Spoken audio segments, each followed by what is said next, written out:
Estamos aqui em Porto Alegre, minha cidade maravilhosa. O podcast Deus Jaz tem o prazer de ter o primeiro convidado na versão Gaudéria. Eu, como colorado, porém, eu sei reconhecer valores, talentos e pessoas importantes, seja no jornalismo, no esporte, na música.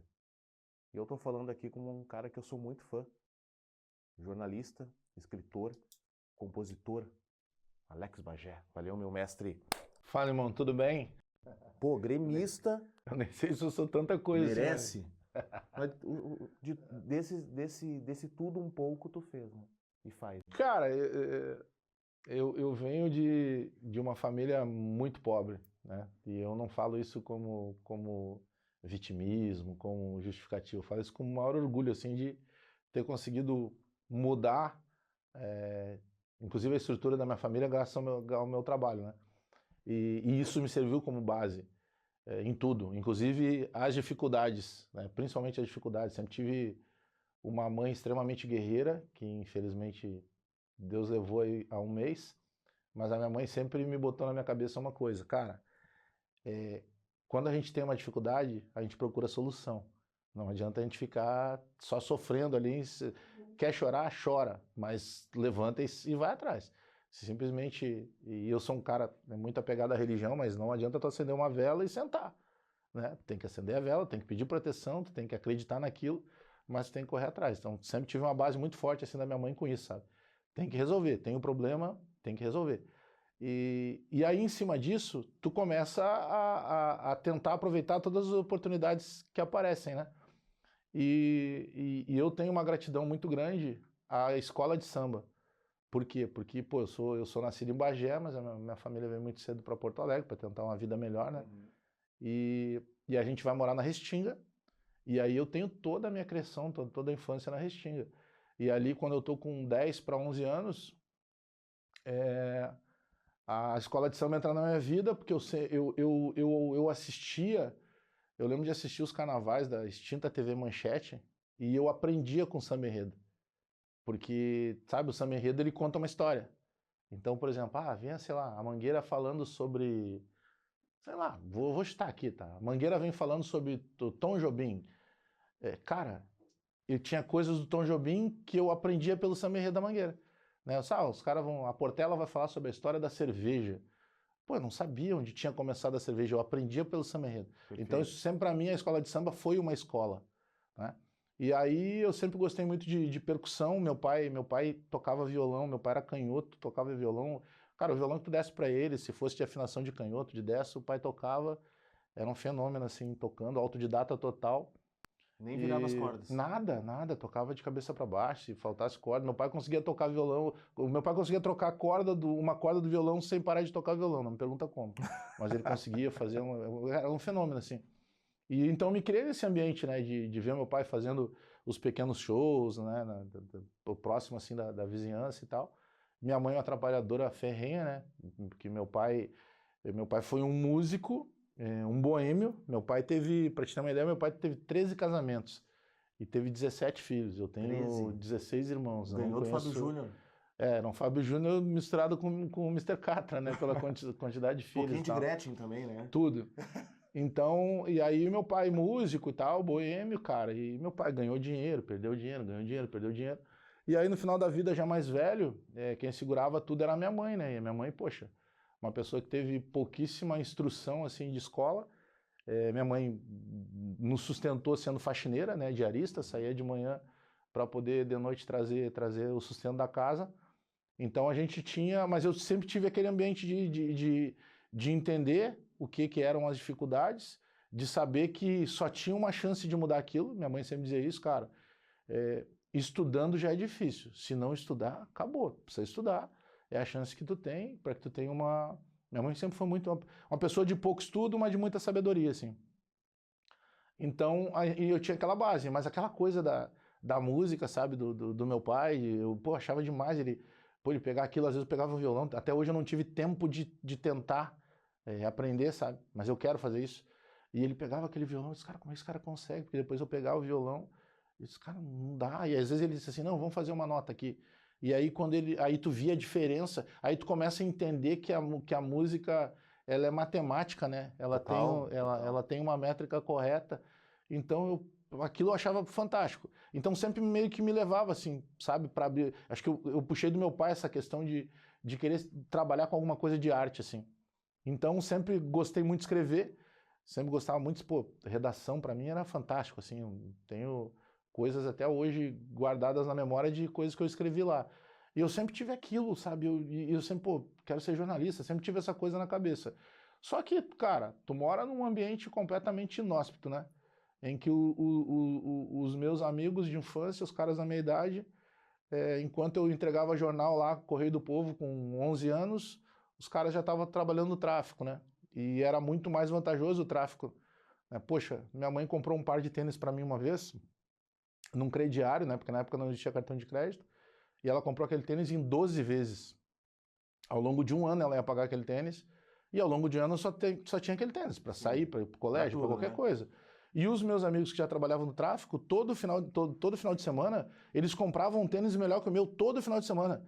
Enquanto eu tinha lá um Lecheval, na época, parcelado em 12 vezes, poxa, eles tinham um Puma, eles tinham um Marathon, os tênis que eu queria.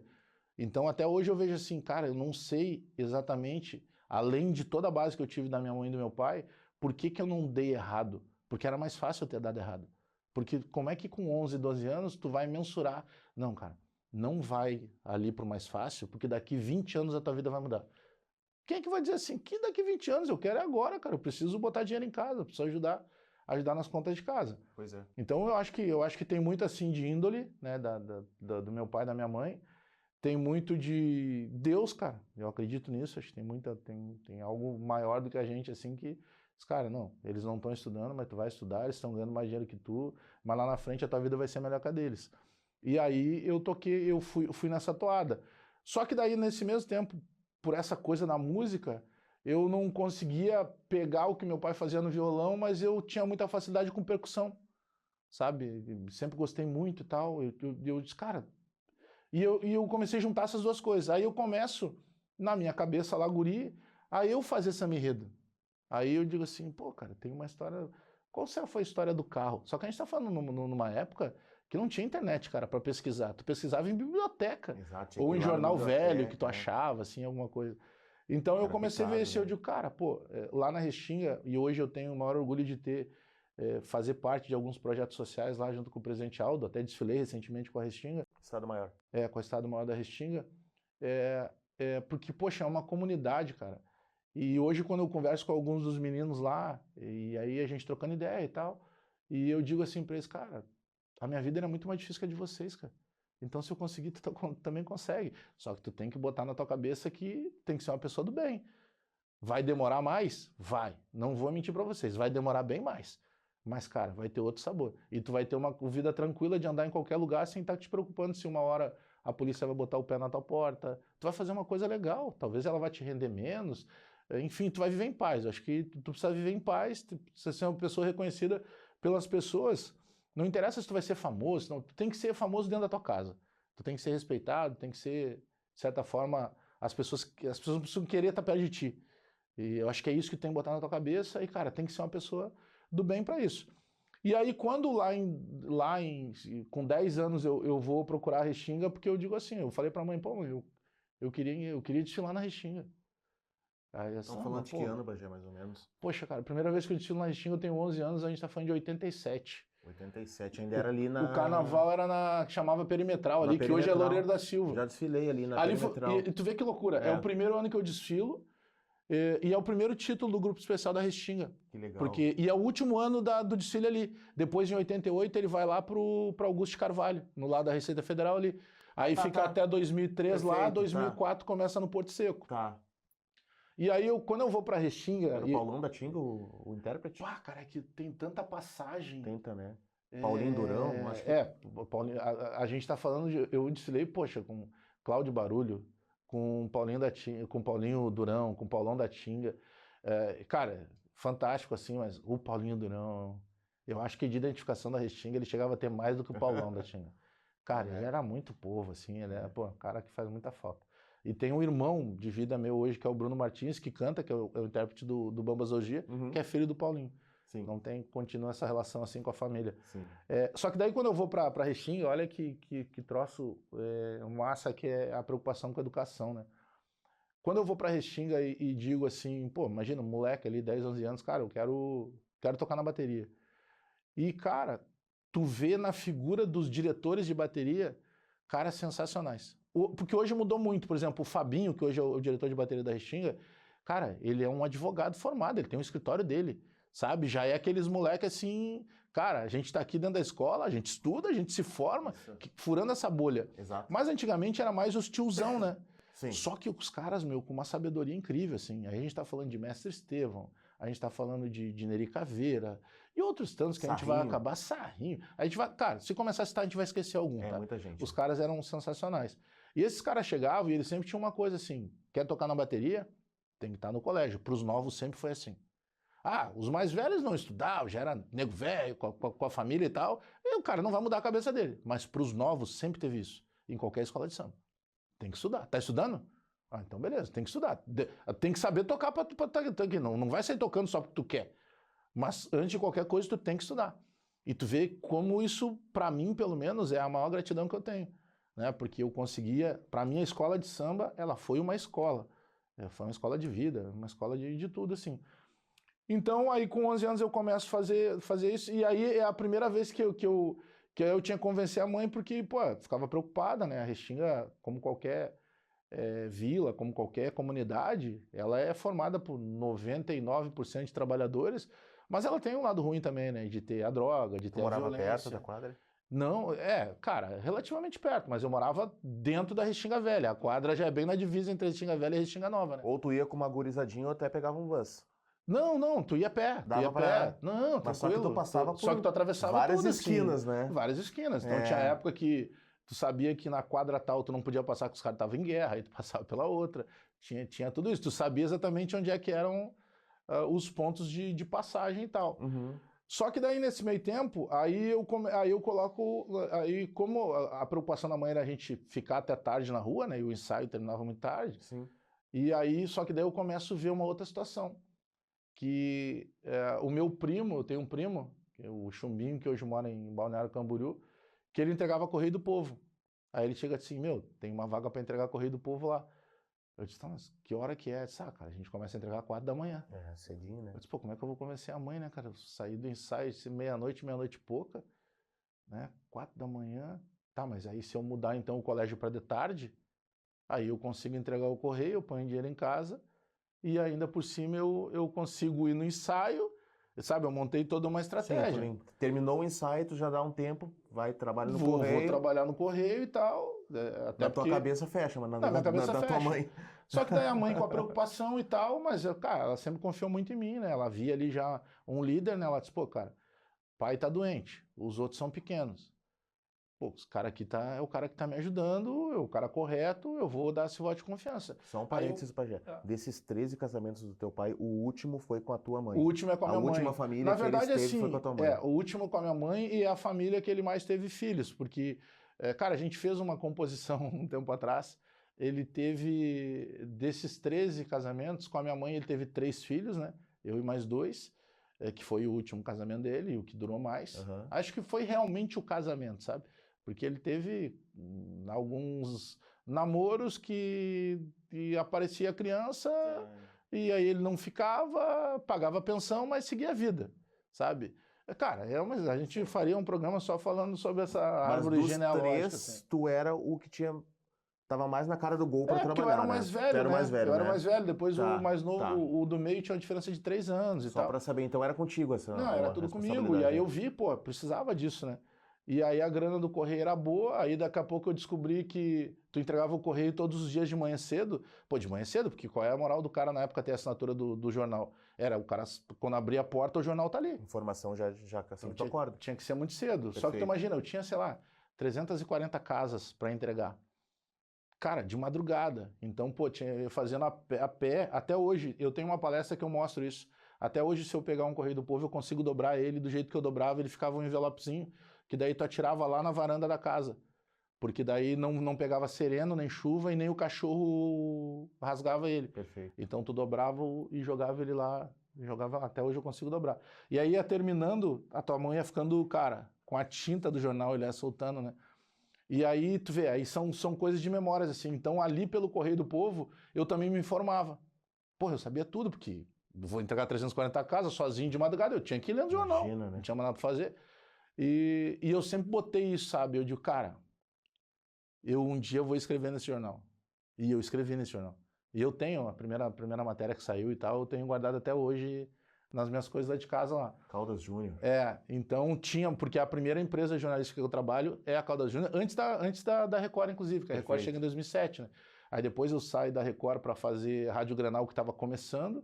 Aí a gente tem um trabalho de manhã lá muito bom, na época que a Rádio Granal vira vice-líder de audiência, só perde pra Gaúcha. E deu um sustinho sustão na Gaúcha, A Gaúcha mudou a programação. Deu um sustão, Eu sempre digo que o Rafael Collin arrumou um programa de madrugada graças a gente. Eles botaram um programa para esticar a programação. E aí a Bandeirantes me leva, e eu começo a fazer rádio e TV. Nesse meio tempo eu tô negociando também, ao longo de uns 6 anos, possibilidade para RBS, mas nunca era um negócio legal para mim. E eu já não tinha como, sendo um chefe de família, ir lá só pelo status, né? Só pelo crachá azul. Não tinha como. Até que chega o momento e eu vou.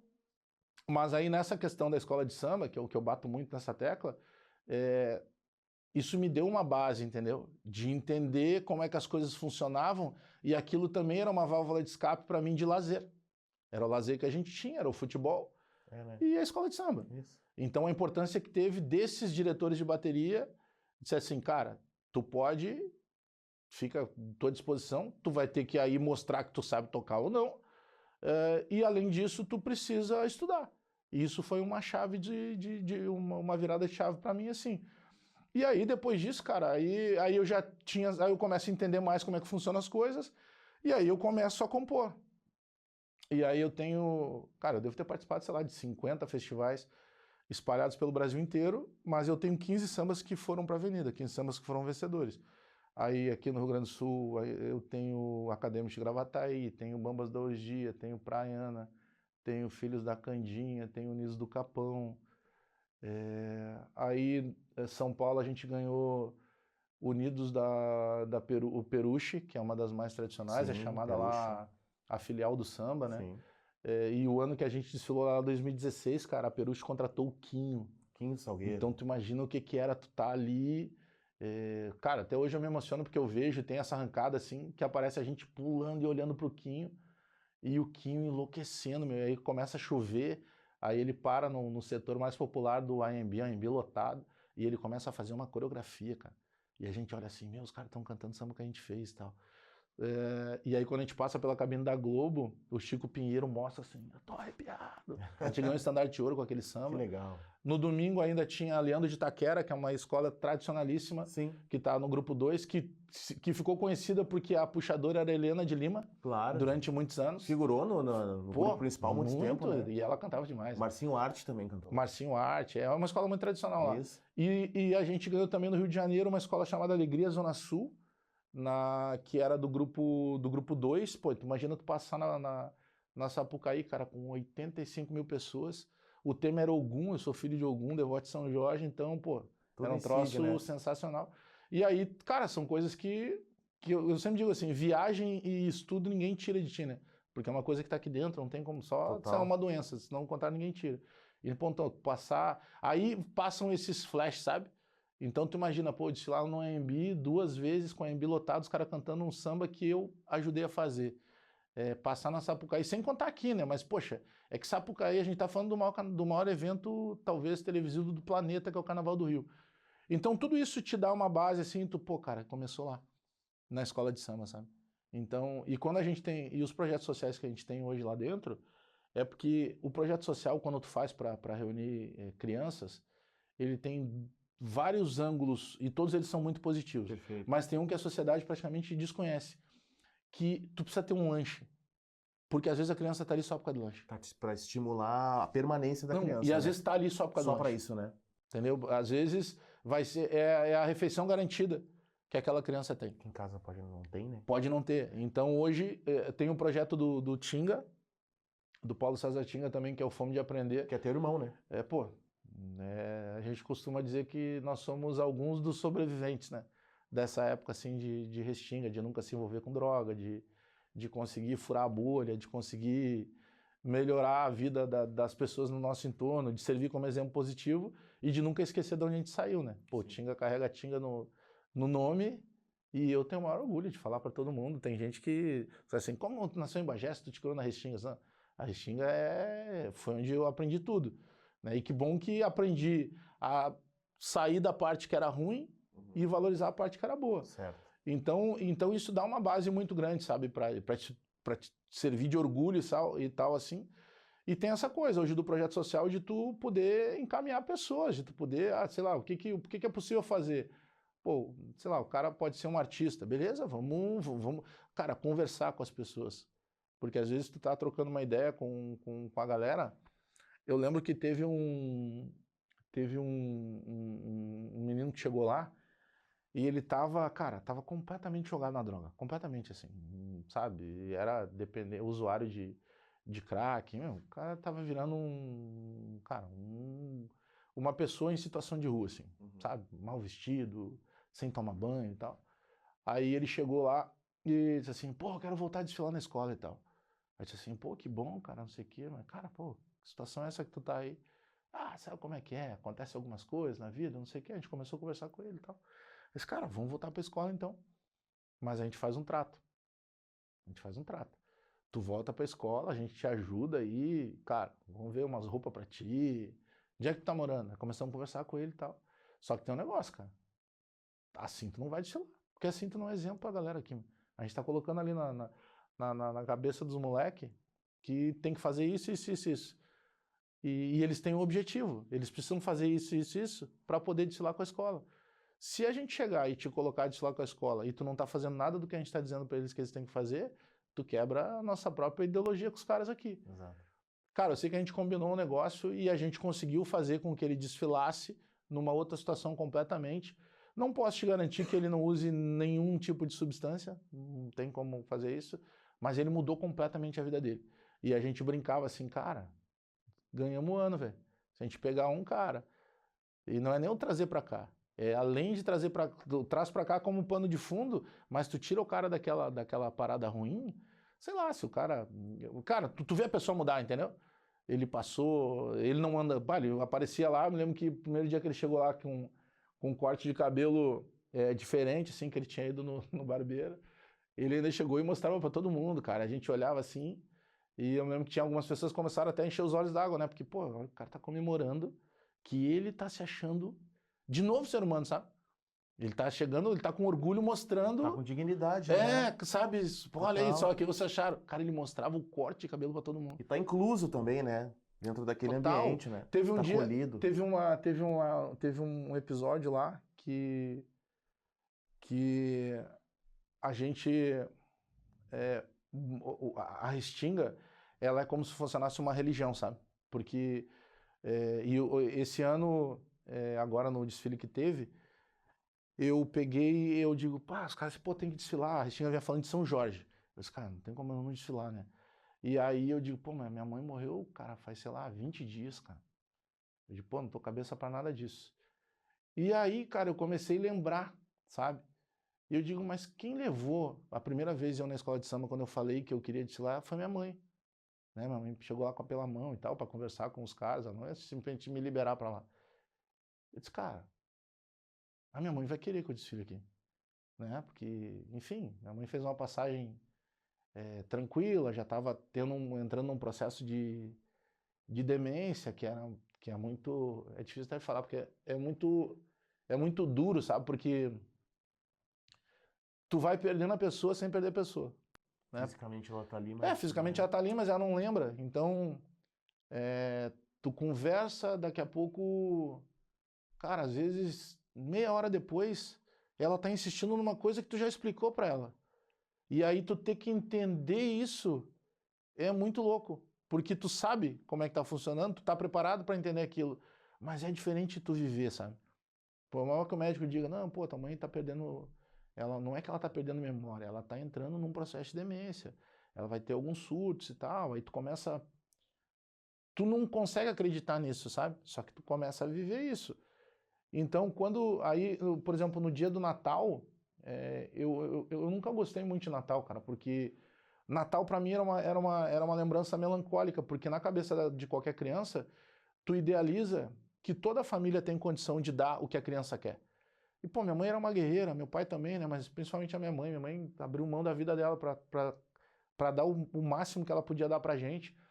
E quando chegava a noite de Natal, o que tu pensava? Pô, vou ganhar isso, isso, isso, porque na tua cabeça funcionava assim, porque tu via na TV ou no rádio os caras dizendo, meu, tem que fazer o pedido pro Papai Noel, eu também fazia, sabe? Mas a minha mãe nunca deixou faltar, fosse um brinquedinho dos mais comuns, mas sempre tinha. Bola de futebol, eu gostava muito, das memórias afetivas que eu tenho, o cheiro do couro da bola nova, assim. Eu nunca me esqueço, se eu fechar o olho eu lembro disso. E era o esforço da minha mãe, sabe? Podia faltar qualquer coisa pra ela, cara, não comprava nada pra ela. Mas ia estar lá a bola de futebol pra mim, pro meu irmão e tal. E aí, quando chegou, eu nunca gostei de Natal, assim, por causa disso, sabe? Eu digo, pô, eu gostava do Ano Novo, acho que o Ano Novo tinha uma parada de renovação. Né? O Natal tem um encontro das Virar o famílias, ciclo, né? mas, poxa, a minha família não tinha uma ceia, cara, no Natal, sabe? Então tu criava, naturalmente, assim, tu criava essas coisas.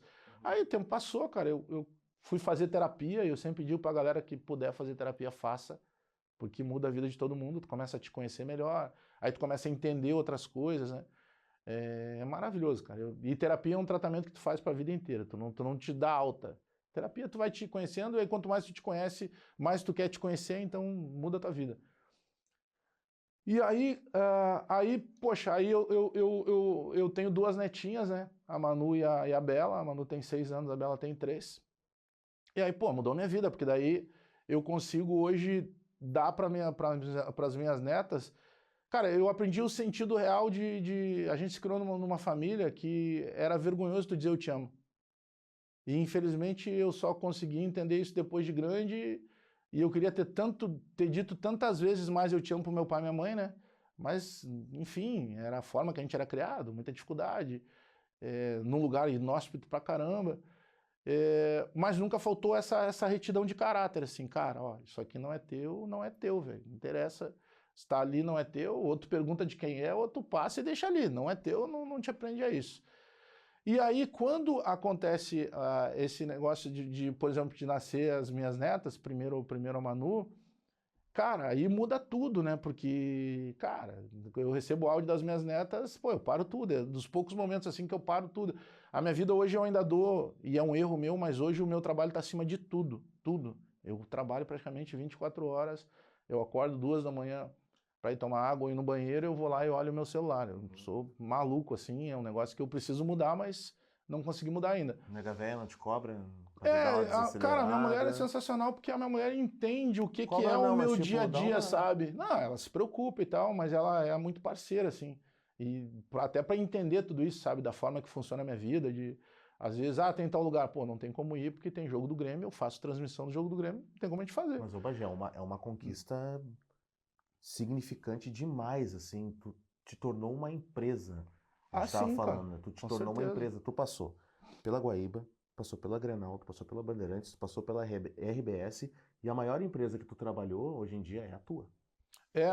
Cara, é a empresa que, claro, Os números estão tudo comprovando. ajuda, né, ao longo do teu crescimento, mas sem dúvida, eu tenho 7 pessoas diretamente ligadas ao meu canal e outras tantas indiretas, né, porque tem produtora contratada, tem profissional de áudio, tem profissional de imagem, tem a galera que projetou meu estúdio. Quantas pessoas no total estão envolvidas na tua equipe?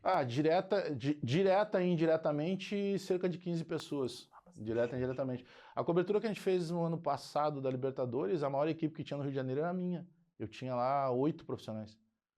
E totalmente independente. Eu pagando passagem de todo mundo, hospedagem. A gente ficou hospedado no Leme. Então, cara, dá para fazer. E isso que te exige tanta coisa assim, sabe?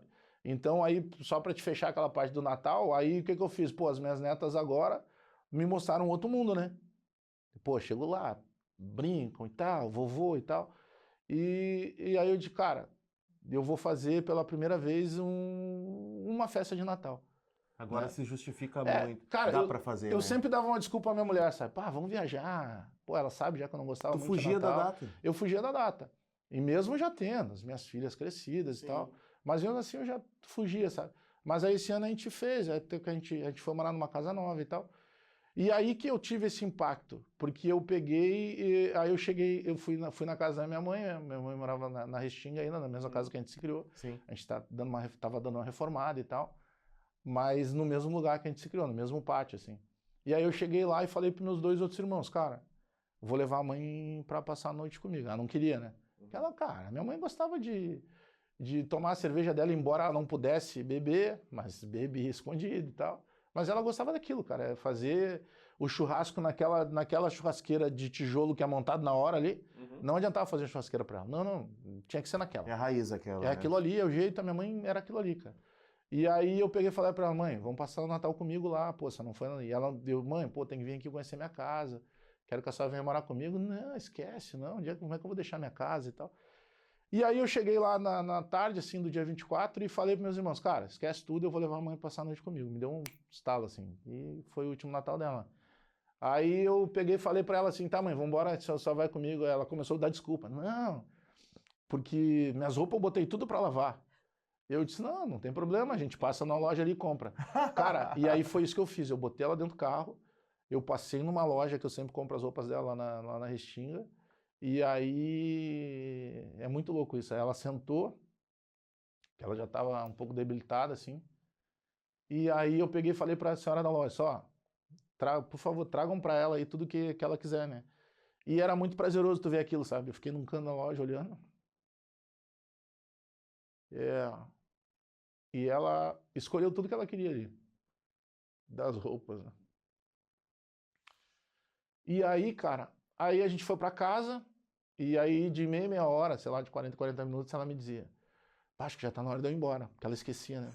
Aí eu disse assim, não, mas você vai passar a noite comigo e tal, como assim ir embora e tal? Aí mostrei pra ela, a gente fez porque as meninas vinham, né, as minhas netas e tal, então a gente fez toda uma decoração de Natal, ainda brinquei, pedi pra fazer tudo em azul, só não põe nada de vermelho aí e tal. Ela é gremista? Aí, Era gremista? todo mundo azul. Teu pai era gremista Todo também, mundo né? azul. Todo mundo. E aí ela se envolvia com as meninas, né? Com as gurias brincando, as gurias muito arteiras e tal. E aí eu levei ela, pô, eu achando aquilo. Porque, cara, ali eu tava dando é como se fosse uma despedida, só que depois que tu vê isso, sabe? Tu não te dá, acho que tem uma coisa que já tá desenhada para acontecer. E aí a gente saiu para passear pelo condomínio, tá? Porque é um lugar muito tranquilo. E aí ela começou a me contar o que ela ouvia, cara, das vozes. Ó, que maluco isso. A gente nunca teve essa conversa assim. Porque, cara, como é que eu vou tentar explicar para ela? Não tem como explicar. Ela me explicou. Ela começou a me falar, cara, ó, eu tô ouvindo umas vozes agora. Eu digo, mãe, mas olha a tranquilidade que tá, olha os passarinhos ali. A gente tava numa praça, assim, o condomínio é muito tranquilo lá. E ela disse, não, mas eu sei que não tá acontecendo, mas eu tô ouvindo. E eu digo, cara, minha mãe tá me explicando o que ela vive. E nunca a gente teve esse tipo de conversa assim, que eu nem imaginei que uma pessoa passando por aquilo conseguisse entender. Tá, aí a gente tá voltando para casa, né? Eu dei uma volta na quadra e tal, que ela tava já caminhando devagarinho. Aí parei na frente e a gente fez uma foto, eu até postei isso no Instagram um dia, assim, porque teve uma passagem, eu devia ter uns 8 anos, cara, a gente nunca passou fome em casa, tá ligado? Mas teve um dia que não tinha nada. E a minha mãe me pegou pela mão e me levou, tem o bairro de Ipanema, ali antigamente na Zona Sul era a burguesia, morava ali, né? Os casarões, na beira da praia e tal. Então, todo mundo rico morava ali. Então a gente brincava que o ônibus do Restinga de manhã, ele vinha lotado ali e esvaziava, que desciam as domésticas, as faxineiras, e no final do dia elas voltavam para casa, né? Sim. E aí, cara, minha mãe chegou e eu não entendendo nada. E na época ela pediu uma passagem emprestada para um vizinho. Eu, guri, passei por baixo da roleta e tal. E a gente chegou nesse local. E aí, quando a gente chegou nesse local, ela começou a ir de casa em casa, mas ela não pedia nada. Ela perguntava se as pessoas estavam precisando de trabalho. Cara, a gente chegou numa casa, eu nunca consegui localizar essa casa, porque a gente está falando de algo que aconteceu há 40 anos. Provavelmente a casa mudou, essa senhora, obviamente que não está mais entre a gente. Dona Dirce, ela tá com uma mangueira aguando o jardim, assim. Tava um calor. E a minha mãe chama ela e pergunta se a gente podia tomar água. E aí, cara, tem alguns anjos assim na vida da gente, né? Aí ela nos coloca pra dentro da casa, nunca tinha nos visto, eu e minha mãe. E eu me lembro que, cara, quando a gente entra na casa, a primeira coisa que eu visualizei era um piano gigante, assim. Olha que maluco isso. Pô, piano, né, cara? Porque pra mim isso só existia em filme. Você nunca tinha visto na Não, casa de nenhum homem, nada? Não, e não tinha na casa de alguém Não pra era mim. normal. Aquilo era só uma coisa de filme. Não era normal. Não era normal. Nem hoje, né, E ela Bagé? começa... Nem hoje. Nem hoje, né? E o dela não era um piano de verdade, sabe? Cauda e Pretão tal. aquele. Pretão e tal. É tanto que nos carros hoje eles usam, né? Que tem um negócio que eles chamam de black piano, né? Uhum. Que é um tipo de coisa que é aquele preto bem reluzente, assim. Uhum. Pô, bonito de ver, assim, sabe? Aí, cara, aí ela chega e pergunta pra minha mãe assim, o que tá acontecendo? A minha mãe conta pra ela, olha, meu esposo tá doente, eu tenho mais... Na época nem tinha o meu segundo irmão, tinha só o irmão do meio, né? Não tinha o mais novo. E ela disse assim, cara, e hoje a gente não tem nada em casa, então o que eu fiz? Eu trouxe ele porque se eu precisar ir limpar alguma coisa que eu não consiga carregar, ele consegue. Aí a dona Dirce pega e diz, tá, peraí. Cara, ela entra pra dentro de casa, pra dentro da parte da cozinha, assim, né? Uhum. E ela volta, claro, primeiro ela nos perguntou o que a gente queria tomar. Disse, não, a gente só quer água, não serviu água gelada e tal. E ela volta com umas 3 ou 4 sacolas de comida, dá pra minha mãe, e ela tira, sei lá, na época o equivalente a R$20. Ela pega e diz assim pra minha mãe, só, agora tu volta pra casa, paga a passagem que tu pediu emprestado lá, organiza tua família e amanhã, 9 da manhã, tu começa a trabalhar comigo. Cara, foi assim. Foi assim. Caramba. E a minha mãe volta, e olha que louco, a minha mãe volta pra lá. E aí, teve um dia que tinha alguma coisa pra fazer lá, e a minha mãe disse assim, ó, eu preciso que amanhã tu vá junto comigo, porque eu tenho uns negócios pra puxar lá e eu não vou pedir pra eles me ajudar. Eu disse, não, eu vou com a senhora. E eu vou pra lá. Quando eu chego lá, ela notou que cara, eu não conseguia tirar os olhos do piano. E ela pega e me pergunta assim, pô, eu vejo que tu tá olhando, tu gostou do piano, tu já viu alguém tocar um piano? Eu disse, só na TV. Ela disse assim, tu quer que eu toque pra ti? Eu disse, eu quero. E aí ela começa a tocar uma música, eu digo, isso é Beatles. Na cabeça dela, peraí, esses moleques estão lá dentro da vila. Como assim, Beatles? Só que eu tive um cunhado, falecido já, que ele era Beatlemaníaco. Eu tenho um sobrinho que o nome dele é Sean Lennon, que é o filho do John com a Yoko. Então, olha que maluco isso. Eu sempre fui uma esponja para absorver muitas coisas assim. Então, porque quando eu saía com meu pai o meu pai já era encostado porque ele tinha um problema de coluna, então a gente tinha que sair muito cedo para ir para a fila do INSS lá no centro, para ele fazer as perícias e tal, ficava o dia lá. E ele sempre dizia assim, cara, decora sempre olha essas placas que tem nas esquinas e decora. Ele sempre me dizia, ó, um lado é par, o outro lado é ímpar. O número, vai começar o número sempre mais perto do rio. Tu vê, eu fui criado por 2 pessoas que não tinham estudo, mas tinham muita sabedoria. Então eles conseguiam captar coisas assim, mapeando, que me ajudou muito na minha vida.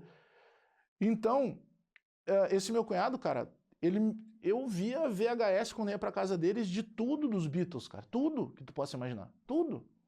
Então, ele pega e coloca isso na cabeça da gente. Então eu sabia o que... Ela começa a tocar, eu não lembro exatamente a música, mas eu falei pra ela, é Beatles. Mas como tu sabe que é Beatles? Eu digo, eu contei a citação. Essa senhora tinha uma empresa de... Cara, é como se fosse uma agência de modelo infantil, mirim. E ela fazia eventos na ABB. Pô, a ABB era a nata da sociedade, da alta sociedade em Porto Alegre, né? Ali na Coronel Marcos. Aí, olha o que ela fazia, cara, que mulher do bem. Para ajudar mais a gente, quando ela tinha evento lá, ela levava a minha mãe como auxiliar de cozinha e dava um dinheiro a mais para minha mãe, e ela me fazia desfilar e dava um dinheiro a mais para minha mãe por eu desfilar. Já ganhou um cachezinho ali de artista, Já ganhou um né? cachezinho ali. Que legal. Mas olha o que é a cabeça da pessoa. Sim, do bem, claro, querendo ajudar. Ela já visualizou tudo. Onde é que dá para encaixar? Cara, ela mudou nossa vida. Vamos colocar. Agora, um tempo atrás, eu passei de novo ali em Ipanema. Cara, eu passo uma rua, depois eu passo outra rua e eu não consigo visualizar nada que seja próximo, sabe? Porque eu queria tentar um vínculo com a pessoa, se alguém estiver vendo. Dona Dirce, morava ali em Ipanema, e aí o tempo passou... E a referência ao piano, vai que o piano A referência tá lá ainda, ao piano, né? cara. Pois é, mas eu lembro que na época era uma casa assim com um murinho muito baixo e sem portão. Possivelmente hoje já mudou tudo, né? Porque Não, em e na função tua da cabeça, violência e tudo mais. a dimensão também era outra, né? A dimensão era completamente outra. Mas olha que importante isso. E aí eu carrego essa história e conto muito essa história, porque isso me fez também entender que não interessa a posição social que tu tem que tratar bem as pessoas. Ela tinha uma posição social completamente superior à nossa. E ela teve, porque em várias casas que a gente bateu, eu lembro que teve casa que tinha segurança, uma guarita assim na frente. E o segurança, cara, ele tá ali para dizer não. Ele é treinado para dizer não, ele recebe para dizer não. Então ele já chegava, não tem nada aqui. Essa minha mãe disse assim, pô, ele nem sabe o que eu quero. Nem sabe o que quer. E a gente ia para uma outra casa. Então tudo isso foi me marcando, sabe? Eu digo, porra, minha mãe, em alguns momentos, por pessoas que ela chegou ali, ela foi até humilhada, né? Porque, não, sai daqui. Cara, ela não ia pedir nada. Mas ela chega numa pessoa que abre a casa pra gente sem saber quem a gente era, cara. Ela não foi lá ver como é que a gente vivia, ela acreditou no que a minha mãe disse. E ali, entre aspas, já mudou a nossa vida de novo. Certo. Por quê? Porque a minha mãe já tinha o sustento da casa, ela já tinha um emprego garantido, sabe? Cara, a dona Dirce nos tratava, ela nunca disse assim, essa é a minha faxineira, essa é a minha empregada, essa é a Maria que trabalha comigo, sempre foi assim.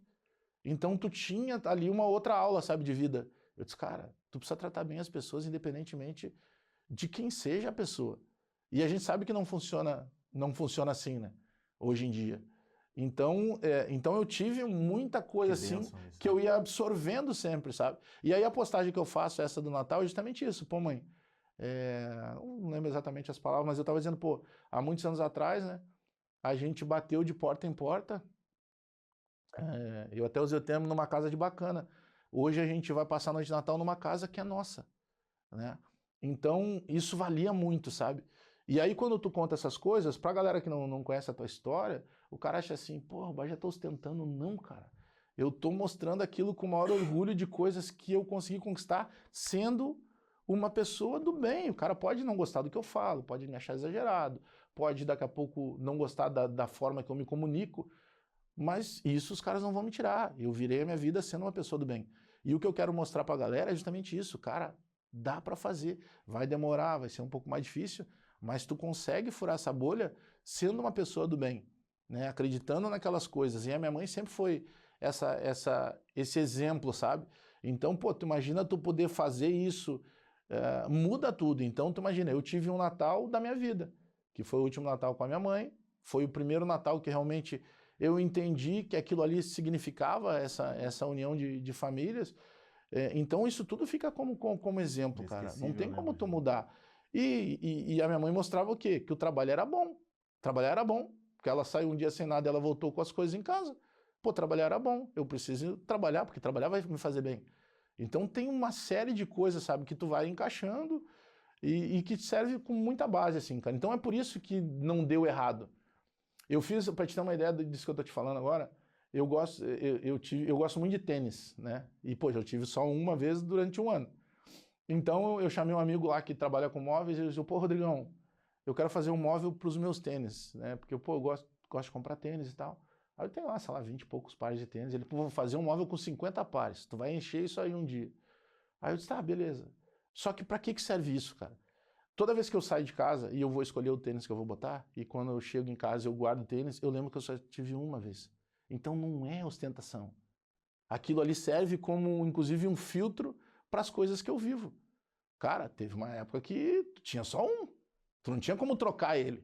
Praticamente dormia com o mesmo tênis. É a tua referência nostálgica, é uma referência. Né? Aquilo ali Total. te serve como um aviso de assim, pô, cara, que legal. Olha o que o trabalho conseguiu fazer com a tua vida. E ao mesmo tempo te serve como base do cara. Eu já tive só um. Tá mais que certo. Né? Hoje eu tenho, e eu ainda vou encher lá os dos 50. Mas não é como ostentação. Isso é como conquista. Sabe? De tu comemorar uma determinada conquista.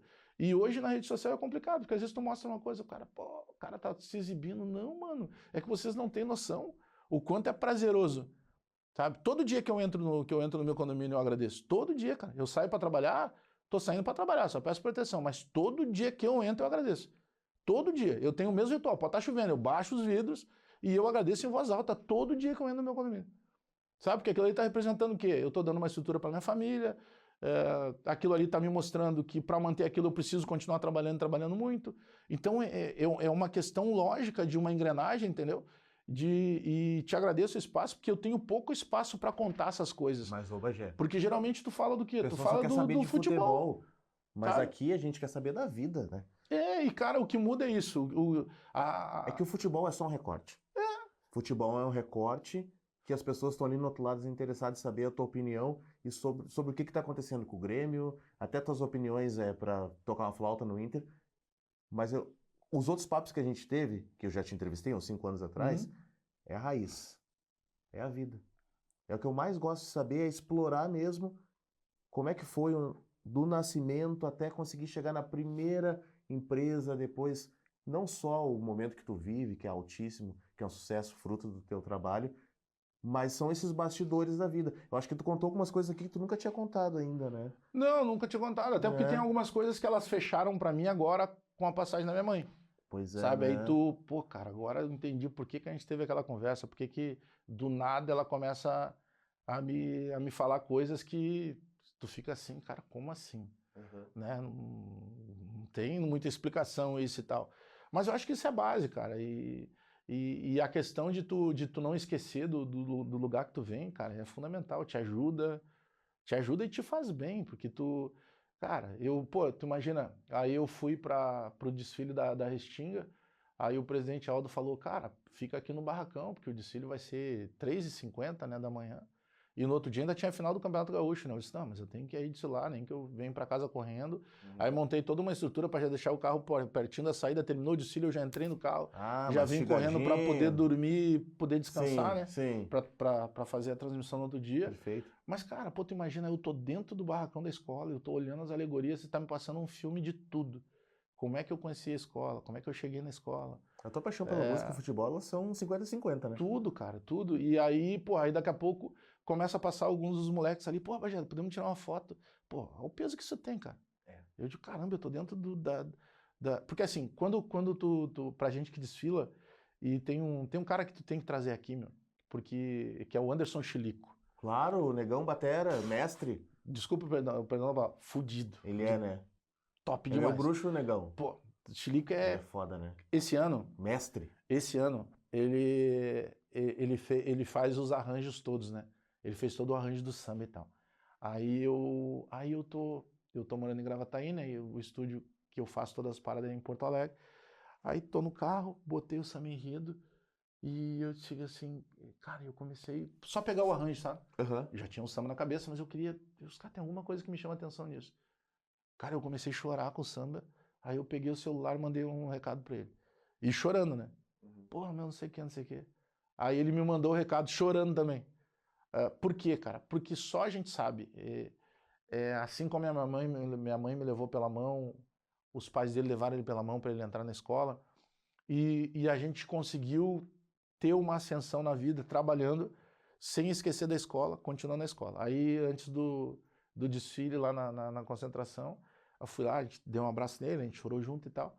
Porque quando tu desfila na Restinga, e a gente passou muito isso, e por isso que a gente chora até hoje quando vai desfilar na Restinga, porque quando tocava a sirene e tu passava a linha amarela ali que tava valendo, tu esquecia de tudo.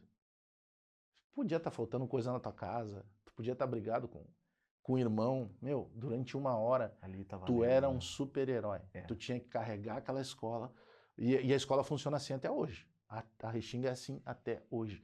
E aí terminou o desfile, cara, tem que ver o que é a comemoração. Depois eu vou te mandar o vídeo que eu gravei. A gente saiu assim, já pagou o som, tudo, não tinha mais nada de som e todo mundo cantando enlouquecido e indo em direção de volta ao barracão. Então, quando desfila, e quando a gente era campeão, que esse ano a gente foi vice, a gente se achava, cara. Tu esquecia os problemas, tu era um super-herói. Pô, conseguimos fazer. Então, essa é a magia da escola de samba na nossa vida, entendeu? E tanto que, cara, quer ver eu ficar puto se eu tô em um lugar, o cara diz assim, pô, que bagunça isso aqui, um carnaval. Porque os caras tentam marginalizar o carnaval. Cansei de falar isso, irmão. Tu não conhece carnaval. Não Então, conhece primeiro, não quer conhecer, beleza. popular, né? Pelo Mas amor a de gente não Deus. pode falar de alguma coisa que a gente não conhece. Sim. É uma manifestação popular. Pô, tem erros? Tem, como tudo na vida. Tem pessoas que usam de maneira errada? Tem, como tudo na vida. Mas é que, pra mim, o carnaval funcionou de uma maneira diferente, entendeu?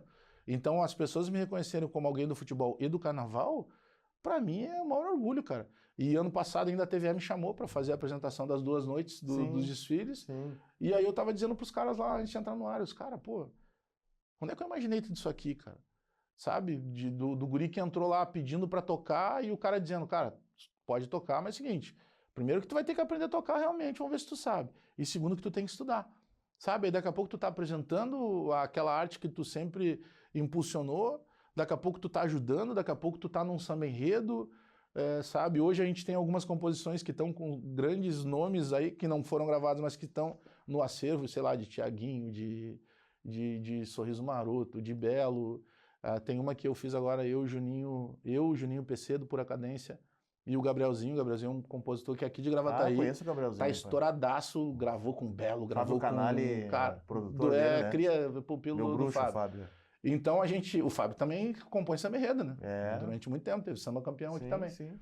Então, e aí, pô, tu imagina tu ter samba, cara, é um filtro muito grande. Então os caras ouvirem a tua música é uma coisa, depois que eles ouvem, eles podem descartar. Quando ela entra no acervo, opa, eu tô mais perto de gravar do que qualquer outra situação. Total. Então, de coisas que tu para pra... Então, sabe, o negócio de compor, tu sabe como é que funciona? Pô, tu senta lá, às vezes flui em meia hora, às vezes fica 5, 6 horas, às vezes e não acontece, às vezes não sai e tal. Então tem muito isso, cara. E isso tudo a gente aprendeu dentro da escola de samba, sabe? Da forma de o cara te direcionar. Então talvez os dirigentes de escola de samba, alguns deles, não saibam o que é isso, cara. Pois são responsáveis por muita coisa. Pô, tu vê, esse ano do carnaval, tá? Não vou dizer exatamente qual escola, mas a gente viu uma escola de comunidade passando com extrema dificuldade. E os caras cantando, deixando a vida. Ah, não vou ser campeão? Não tem problema, eu tô aqui pela escola de samba. Então a galera não tem noção do que representa, sabe? Tu abrir a escola de samba, fazer um projeto social, colocar pessoas lá dentro para funcionar. E tu vai tendo exemplos muito positivos. Eu tenho um projeto social com o Dunga, que a gente pinta escola em Porto Alegre. Isso não é nossa obrigação, isso é obrigação do governo, seja numa escola estadual do governo estadual, ou escola municipal da prefeitura, uma universidade do governo federal. E então tu imagina aí, tu tá no dia a dia com o Dunga, cara. E aí tu olha o Dunga. Caramba, o velho. Dunga, cara, se tiver... Ele pega junto, né? Ele é o primeiro tudo. cara... É o primeiro, né? Agora, durante as cheias no Rio Grande do Sul, do ano passado, a gente lá no Debate Raiz, pô, não tinha o que falar de futebol, né? Sim. Não era nem porque não tinha futebol acontecendo, é porque o fato não tinha clima, não tinha né? Ambiente. Nós tínhamos pessoas sendo atingidas e pessoas do nosso convívio. Aí o que a gente fez? E, cara, vamos fazer lá um live Pix que a gente vai arrecadar grana para ajudar. Aí, cara, arrecadou, sei lá, quase 700 mil. Aí, eu disse, cara, como é que a gente vai fazer agora, né? Pô, nós temos uma responsabilidade com as pessoas que acreditaram na gente. A gente não vai botar em qualquer lugar isso aqui. Aí o que deu a ideia lá do monte de gente pensando? Foram montados kits para as novas casas que estão sendo entregues. E o Dunga, juntamente com o Vinícius Prates, que é outro cara fenomenal, que tem o Instituto Edson Prates, que é em homenagem ao pai dele, o Paulo Sazatinga, né, do Fome de Aprender, e o Dunga, eu disse, cara, que é a Seleção do Bem, eu disse, cara, o Dunga tá fazendo casas, vamos mandar esses kits pro Dunga. Então foi montado um kit, juntamente numa parceria com uma loja, que fez a preço de custo pra gente e tal. E aí foi montado um kit que tem lá geladeira, fogão, TV. Os caras assim, mas como TV? Cara, a TV também é importante, inclusive na saúde mental das pessoas que perderam tudo. O cara precisa ter um entretenimento, alguma coisa. Ele não pode dormir e acordar num lugar que ele lembra assim, cara, a minha casa tinha 200 metros quadrados, hoje ela tem 20, 30, 40. A gente tem que tentar entender esse lado também. Cama, roupeiro, balcão de pia. Cara, tu monta uma casa, sofá. Não foi assim, vamos dar um colchão pro cara dormir. Não, tem um kit e a gente já entregou, cara, ou vai terminar aí perto de uns 60 kits, 70 kits. Então a gente faz sempre a seleção do bem, cuida de toda essa parte da logística e a gente vai entregar. Não tem tempo ruim com o Dunga, meu. O Dunga é o primeiro, não, vamos lá, a geladeira tá, eu não consigo sozinho, vem mais um aqui comigo. E as pessoas querendo tirar foto, eles não, já tiro foto, mas vamos... Cara, então como é que tu não vai aprender com um cara desse? Quer deixar ele feliz? A gente fez o dia que a gente pintou lá uma escola, que é perto da casa da dona Dirce, e que é a escola que até por coincidência a esposa do Dunga estudou, que é o Odila Gay da Fonseca, que é no bairro Ipanema ali, uma escola estadual tradicionalíssima aqui de Porto Alegre. E aí a gente foi fazer eu disse, Dunga, vamos fazer um stories aqui pra gente agradecer. Não, pô, vamos embora. Aí a gente fez o stories. E muita gente disse assim, né, quem quer ajudar não divulga. Cara, tem que divulgar, porque daí tu impacta outras pessoas. Aí me chamou um cara, eu não conhecia, até por minha ignorância, depois fui descobrir que a empresa é uma potência, que é um representante, uma das pessoas do departamento comercial da Zagonel, é uma marca de torneiras e chuveiros elétricos. Cara, de altíssimo nível. Os caras hoje são líderes de mercado na América do Sul, eles são de Chapecó. Aí o cara me chamou, disse, pô, Bagé, não sei o que, eu vi uma postagem tua lá, cara, eu queria ajudar vocês, como é que eu consigo ajudar? Ajuda se eu mandar para vocês alguns chuveiros ou torneiras? Eu disse, claro que sim, irmão, porque a gente vai, às vezes, nesses asilos, por exemplo, e tá lá o chuveiro todo quebrado, cheio de fita isolante, sabe, com um fiozinho, aí tem que botar só um fiozinho de água, porque se tu abrir demais ele não esquenta. Cara, o cara nos mandou 250 chuveiros, cara. Já salvou, né? Poxa. Total. Aí eu chamei o Dunga, olha só, os caras estão mandando, pô, pode mandar. A gente fez um evento na época da Rádio Gaúcha, também ali no Teatro São Pedro, Pedro Ernesto Denardim cantando. Guri de Uruguaiana, né? Sim. O Pedro, cara, eu amo o Pedro, cara. O Pedro que me levou para a RBS, batalhou durante 6 anos para me levar para lá.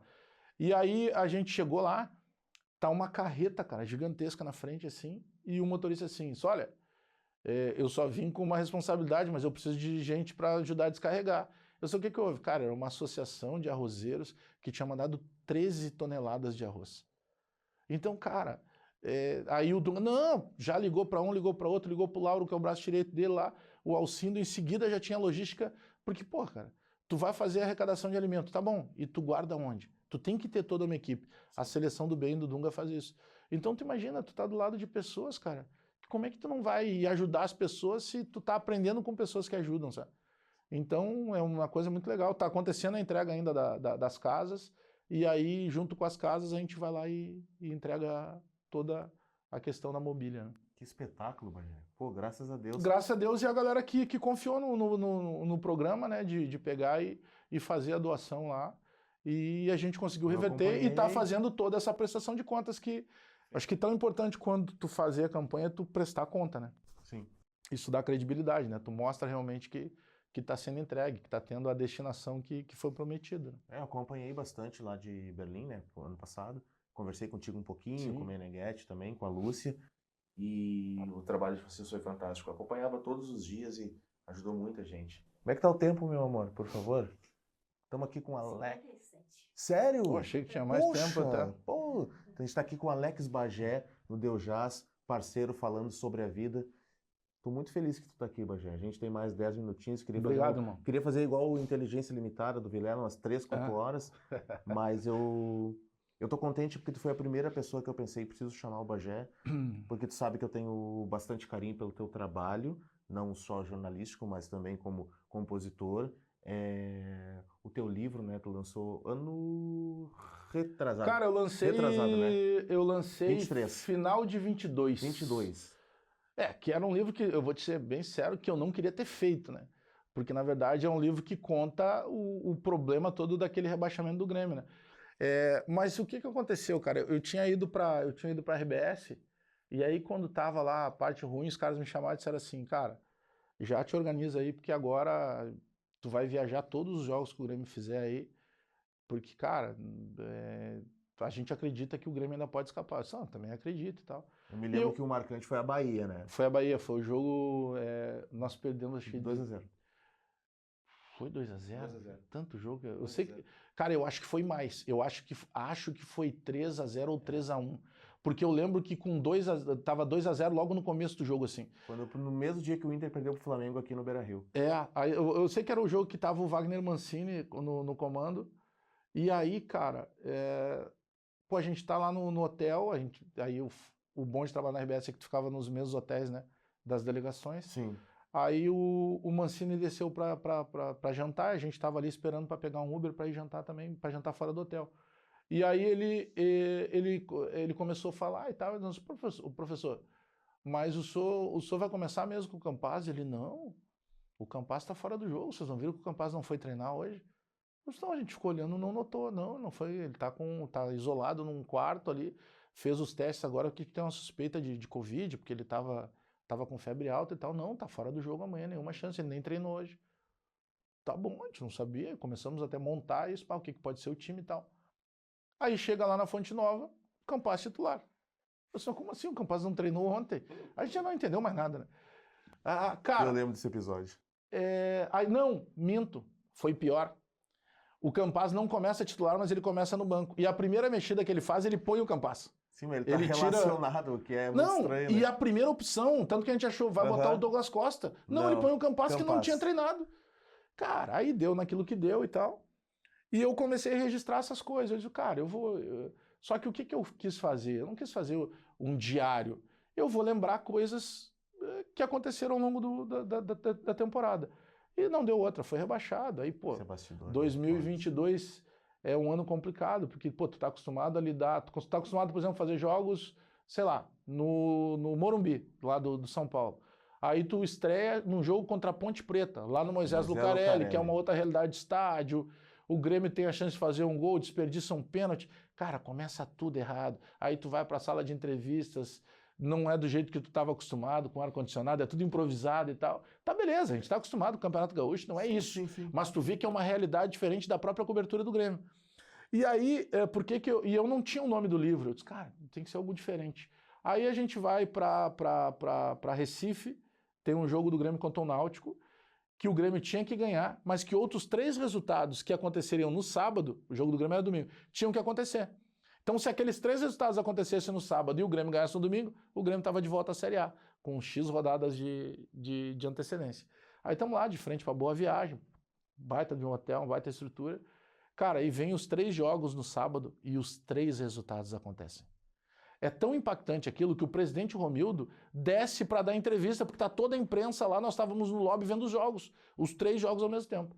Cara, e ele dá entrevista. Aí eu digo assim, cara, esse jogo começou hoje, por isso que o nome do livro é O Jogo que Durou 24 Horas. Sim. E aí no domingo a gente ganha o jogo do Náutico, volta, e aí eu tenho o nome do livro e tal. Mas foi mais um livro para mim, mas que até vendeu muito bem, cara. Eu fiz uma tiragem de 1000 exemplares de cara, e o livro já saiu com, cara, quase 700 exemplares vendidos, assim. Aí na estreia eu vendi mais uns 80, ele praticamente se esgotou, assim. Sim, rapidinho. Ainda tem a Livraria Santos, que tem no Pontal, tem outros endereços aqui, ainda tem. Mas ele praticamente esgotou muito rápido. Mas, cara, eu não tenho a pretensão de dizer assim, eu sou escritor. Cara, eu prefiro o termo assim, apesar de ser jornalista, eu sou comunicador. Sabe, eu vivo da comunicação, eu gosto de comunicar, onde eu chego naturalmente eu gosto de falar e tal, eu me sinto um comunicador. Mas, pô, escritor, eu convivi com tanta gente, eu convivi com o Davi Coimbra. Pô, Davi Coimbra era escritor, sabe? E outros tantos caras. Inteligentíssimo, né? Inteligentíssimo. Bem-humorado. Isso é a parte, a melhor parte é tu conhecer as pessoas no dia a dia, sabe? Fora do microfone, assim. Infelizmente, o Davi já estava numa parte final de vida, né, em função da doença. Sim. Mas ele era um cara sensacional. Cara, craque, né? Pô, eu participei dos 50 anos do Sala, né, cara?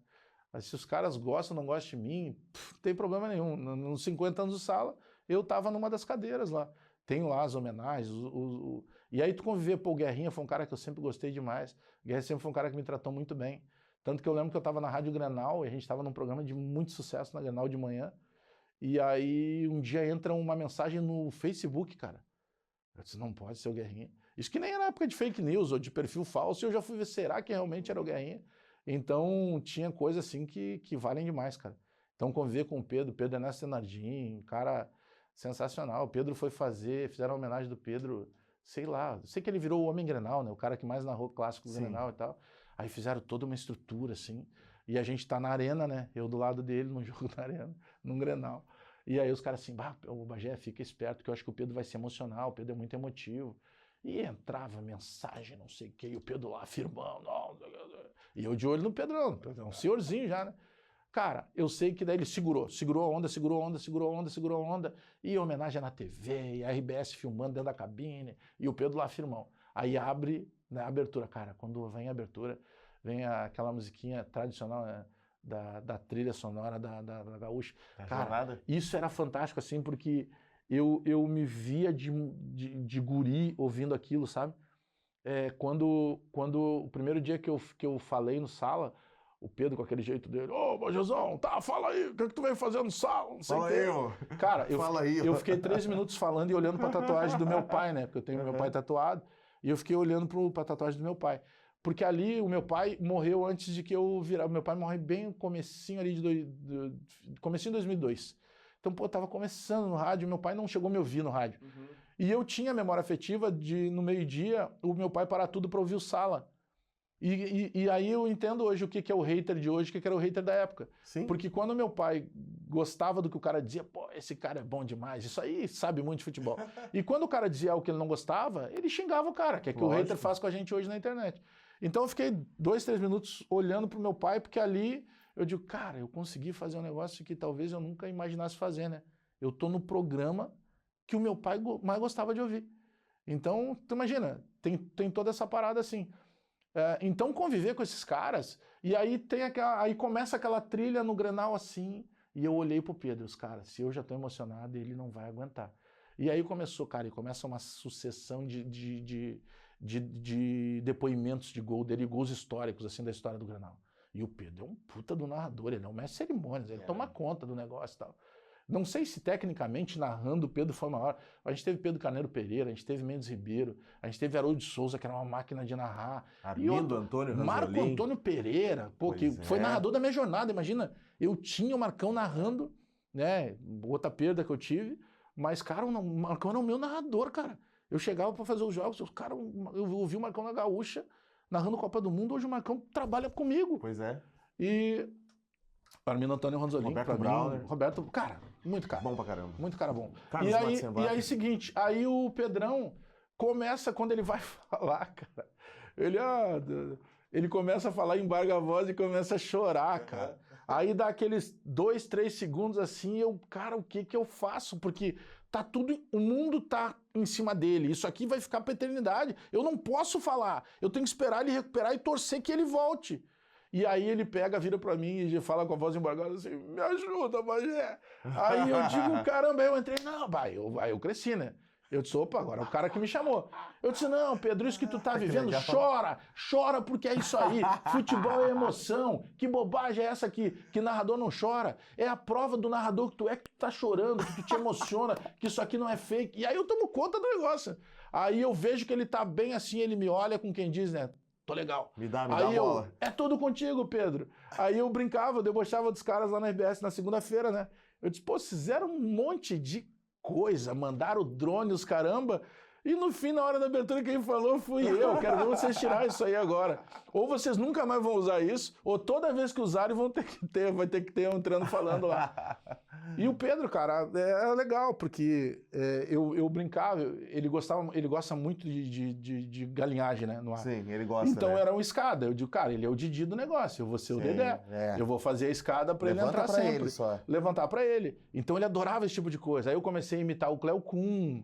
Cara, o Cleo Kuhn passava por mim, nem me cumprimentava. Eu nem conheço o Cleo Kuhn, acho que não gostou. Eu disse, para, Pedro, não pede mais. Não, Cleo Kuhn, como é que vai ser o tempo, cara? Depois o Cleo passa por mim, o Cleo nem me olhava. E aí, cara, a gente virou esse negócio, era prazeroso trabalhar ali, entendeu? Aí, por exemplo, nos gols da arena, nos jogos da Arena do Soares, eu disse, Pedro, toda vez que o Soares fizer um gol, eu vou te dar um beijo. Para com isso! Não vejo. Aí o Soares fazia o gol, ia lá, beijava ele, abraçava ele. Então virou um clima legal. Só que, cara, as coisas na RBS, elas eram sensacionais, mas eu tinha um combinado com eles, que era poder voltar com o meu canal, que nunca voltava. Sim. E aí chegou uma hora que eu digo, cara, não tem mais, eu preciso voltar pro meu canal. E tanto que eu tinha 90 mil inscritos quando eu fui para a RBS, na época que eu fui não podia mais usar o canal que era uma ordem do Sistema Globo. Aí depois a Globo começou a perder o Thiago Leifert, perdeu o Galvão Bueno, e eles, opa, peraí, vamos tentar flexibilizar. Aí eu perdi 8 mil inscritos em 2 anos e meio porque eu não mexi em nada no canal. Mas o que era o cálculo que eu tinha? Cara, enquanto muitos estão começando o canal do zero, eu tenho 82 mil inscritos lá, que eu vou dar bom dia, tem 82 mil pessoas lá. E aí eu volto. E aí eu peço demissão da RBS para tocar o canal. Hoje eu já tenho 221 mil. Espetacular. Eu chego a bater lá 4,5, 5 milhões de visualizações mês. A jornada hoje é o Prime que eu tenho lá, porque obviamente que tem mais retenção de pessoas participando. A gente sorteia camisa. Hoje tem a própria camisa da jornada, que a galera faz questão de comprar. Pô, eu sou colorado, mas tem que me dar uma camisa. Vou te mandar uma, Manda uma pra mim. Mas é tricolor, né? Cara! Tá nas cores do Grêmio. Não vai usar, mas E... então, E aí, poxa... Toninho é gremistão. A gente anunciou em pré-venda lá num Grenal. Tu nunca ganhou fez 48 camisas. Nunca ganhou Cara, eu tenho até troféu lá da camisa 12, numa época que tinha o José Segala. Paulo César nunca te deu uma camisa Só que era numa época que eu não era identificado, sabe? Então a galera fazia homenagens para alguns cronistas que estavam começando. Então tinha disso, assim. Mas, cara, e aí deu muito certo o canal e hoje a minha vida é o canal do YouTube. Eu faço vídeos diários, eu tenho um programa de segunda a sexta, que é o Futebol Alegria do Grêmio, que é só de Grêmio também, que tem uma audiência muito boa. E a jornada, né? Aí a jornada realmente é um produto que meio que virou referência, assim, porque a galera se identifica e vai lá. E que pena que agora a gente perdeu um Campeonato Gaúcho, né? Mas... Quando eu queria ouvir e ver umas realidades sobre o Renato, eu ia lá no teu canal. Cara, a parte do Renato, os caras, é que o torcedor do Grêmio, ele, depois muitos... Tem uma parte ali que sabe a real, né? É que assim, o Renato é ídolo, né? Só que eu sempre tive facilidade de separar isso. O ídolo Renato, ele é uma estátua, isso é intocável. Condição de treinador. A minha crítica era condição de treinador. E tu imagina tu não poder criticar um treinador que ganhava só de salário 1,5 milhão. Quer dizer, se fosse o outro treinador, a gente estaria criticando, que nem agora. O Quinteiros eu também estou criticando, ele não está fazendo o meu time jogar. Não interessa quem seja, cara. No momento de elogiar, eu vou elogiar. Só que aí a galera ficou mais puta porque eu comecei a criar o termo renatistas. Cara, tem os gremistas, tem o renatista. O renatista não torce pro Grêmio, torce pro Renato. E, poxa, com amigos, cara, amigos próximos a mim, os caras ficavam putos comigo. Teus bruxos mandando WhatsApp. Onde é que se viu? Falando do pai Nato, do Renato, o cara... E outra, o Renato, ser humano, é um cara... Diz que ele é legal, Nossa Senhora, acima da média. O Renato que eu critico é o Renato treinador. Em algumas coisas que, por exemplo, agora o Quinteiros fez igual e que eu critiquei também. O Inter ganha do Grêmio o título... 2h30 depois ele está embarcando para Buenos Aires, quer dizer, enquanto ele, no caso o Quinteiros, enquanto eu, torcedor, estava acreditando que pudesse reverter o jogo, ele estava marcando uma passagem para depois do jogo. Então quer dizer que se ganhasse o título, ele não ficaria aqui. Não ficaria nem para festa. Ou seja, nem ele acreditava que ia ganhar o título. Tá certo. Poxa, se fosse o Renato eu criticaria, o Quinteiros vou criticar igual. Faz sentido. Então, mas cara, eu gero conteúdo o dia inteiro. Eu tenho um programa 9 da manhã, ali está gerando conteúdo. Aí eu faço pelo menos 2 vídeos por dia. Eu estou gerando conteúdo. 10 para meio-dia eu estou no Debate Raiz. Gera conteúdo pra caramba. Nossa. Aí tem as lives de jogos. Gero conteúdo. Cara, é óbvio que vai ter coisa que o cara vai pegar. Só que às vezes na internet os caras tiram de contexto. Entendeu? Então, por exemplo, teve o Quinteiros faz um jogo de 5-0 jogando muito. É óbvio que o cara vai pegar e vai estar eu lá dizendo, pô, tô quinteirizado. O Quinteiros, pô, hoje ele acertou tudo. Sim, naquele jogo. Aí os caras pegam lá um jogo que eu perdi um Grenal e põem lá. Ó, o Bagé aí quinteirizado. Não, mas é que esse dia não é a mesma coisa. Mas faz parte, cara. É do jogo, entendeu? Magia, alegria. É o entendimento que a gente tem que ter. Futebol. Eu tenho pra mim o seguinte, quando o cara vai lá e me elogia dizendo que eu sou o melhor jornalista que ele já viu, é óbvio que eu não vou acreditar nisso. Só que o dia que o cara disser que eu sou o pior, eu também não vou entrar em depressão. Lógico. Eu tenho que entender que aquela é a opinião do cara naquele determinado momento. Né? E não dá para te responder todo mundo. Se tu for responder todo mundo, tu vai enlouquecer. Porque tem coisas que não tem o menor sentido que os caras te mandam. Então, por exemplo, se o cara é ofensivo, eu bloqueio. Tá Tem, mas, cara, é meia dúzia, velho. E o que eu chamo são os boxeadores de teclado. Que o cara vai lá, pô, ele tá atrás de um teclado, cara, é muito mais fácil. Entendeu? Porque eu já teve várias vezes do cara chegar assim, o cara disse, pô, mas já me desbloqueia lá. Eu disse, mano, se tu tá bloqueado no meu Instagram é porque tu me ofendeu.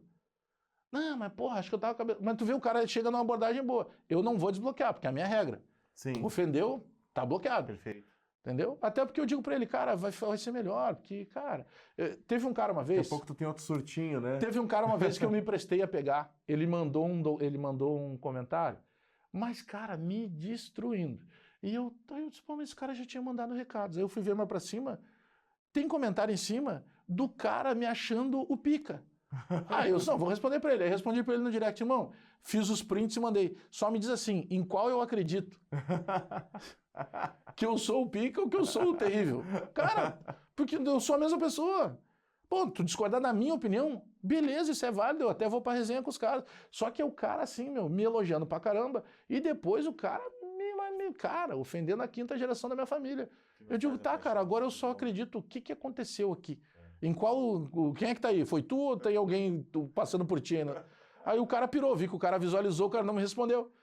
Sempre que não tem argumento pro cara, entendeu? E outra, cara, se tu não gosta, não consome. Olha quantos canais tem no YouTube. Aí o cara vai lá pro meu canal do YouTube só pra me desossar. Sai dali, Não se tá faz te fazendo sentido mal, nenhum, né? cara. Não faz sentido nenhum. Não tem. Eu sei que não vai ter lá só pessoas que gostam de mim. Mas, cara, se tu não tá gostando da programação, é simples. Vai pro outro. É muito simples. Tu não tá mais... Que antigamente tu botava lá no canal 12 e às vezes tu nem trocava porque tu não tinha controle remoto da TV. De preguiça de ir lá É que e nem trocar, tu não comida, é que nem mexia. música. Tu não gosta, não ouve. Tu não gosta. Exato. Aí os caras pô, começam, não, porque essa música quis dizer aquilo. Cara, só não não ouvir. gostou, não ouve, não Ainda consome. mais hoje, né, que a gente tem a possibilidade de fazer a nossa playlist, a Tudo, nossa cara, rádio, tu pode fazer escolher o que tu quiser. tudo que a gente quer, Sabe, né? tu pode escolher o que tu quiser, daqui a pouco o algoritmo vai te oferecer alguma coisa que vai facilitar tu procurar, ou daqui a pouco tu vai bloquear, que é muito simples hoje, cara, não tem mais. Não é uma época que tu era obrigado a consumir uma determinada coisa. Sim. Hoje tu consome exatamente o que tu quer. E quanto mais tu vai ouvindo e vendo aquilo que tu gosta, ele vai entendendo que é por aquele lado que ele vai te Só, oferecer esse as cara, opções. ele Sem tem, dúvida nenhuma. ele tem uma tendência a gostar mais desse tipo de coisa. Total. E faz parte, cara, não tem nada de diferente assim. Mas eu gosto muito dessa parada de ter a música, o samba, principalmente, e o futebol juntos. Eu já tive programa em canal fechado, tinha aqui a TV Urbana, não sei se ainda existe. Lembra da TV Urbana? A gente criou um programa lá, a O Criatividade. Fabiano Brasil trabalhou na TV Urbana. O Brasil, o Fabiano, o Chico Garcia e o Fabiano começaram lá atrás. Eu lembro deles. Acho que até eles chegaram a ter alguns quadros juntos e tal. Eu lembro deles. E aí, tu fez várias vezes, né? Que era Conversa de Bar. Conversa de botequim. Era Conversa de Botequim. E aí eu tive um que era o Sambagé. Cara, que nada mais é que era o que hoje o De Noite faz. Que na época o Jô Soares fazia, né? Tu tem lá uma mesa que tá o entrevistador, aí tu tinha uma banda fixa, o que eu fazia?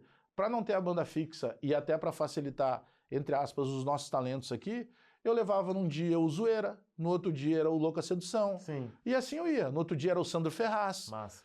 Cara, eu me lembro que daí virou uma... Cara, pena que na época o YouTube não era o que é hoje, porque senão a gente teria estourado muito lá. Porque a gente fazia um ponto de audiência, que é muita coisa, e o nosso programa ia ao ar domingo, 1h da tarde. Domingo, 1h da tarde na Globo, tinha o Esquenta com a Regina Casé, com Péricles, Arlindo Cruz, Mumuzinho, etc. Sapucaí. Então, um ponto na TV Urbana, os caras chegavam para reunião, os caras nos tratavam quase como... calma que chegaram os caras. Porque a gente fazia muita audiência lá. Sim. Por quê? Porque a gente fazia um produto para nossa galera. Perfeito. Eu digo, cara, se eu pegar e botar lá, por exemplo, tá o Sandro Ferraz lá, quanta gente da família do Sandro Ferraz já vai estar vendo ali?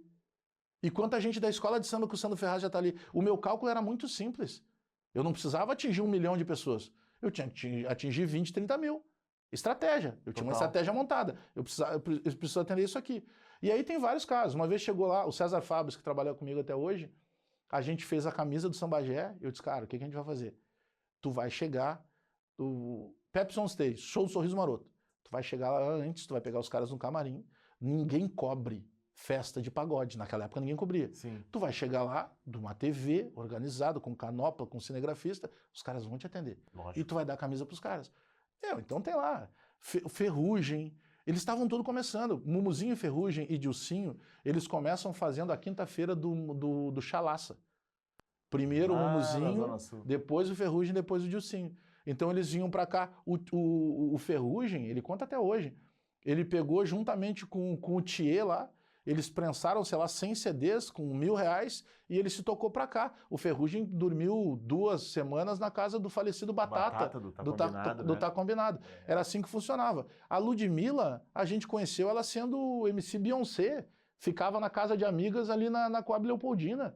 E a gente conhecia por quê? Porque todo mundo ia para os mesmos botecos tomar cerveja. Ah, tá vindo fulano do Rio. Uma vez veio um menino pra cá, que hoje é meu amigo até hoje, ele veio e o Fábio disse assim, tem um guri que tá estourado, ele é compositor. Ele fez a música Maluca Pirada que estourou com o Alexandre Pires. Eu disse, leve ele lá. Chega o guri, bonito pra caramba, bem vestido, violão, educadíssimo. Eu disse, cara, esse moleque é diferente. E ficamos ali conversando. Eu disse, cara, qual a história da tua vida e tal? Falando assim com ele fora do ar. Não, cara, minha mãe é dona de casa, meu pai trabalha com venda de carro e tal. Eu moro na Ilha do Governador, não sei o quê. E, cara, eu tô compondo algumas coisas. Estourou com o Alexandre Pires. E, porra, a gurizada toda que estourou veio pra cá. Porque lá no Rio é muita gente. Então lá no Rio a gente só mais um.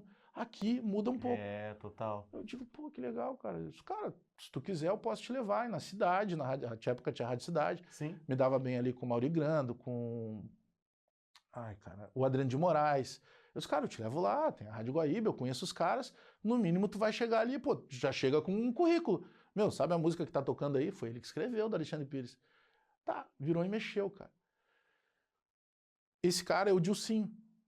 Ele veio, pô, tu imagina o tamanho que o Dilcim virou hoje. Hoje a gente vai pro Rio, frequenta a casa dele e tudo mais.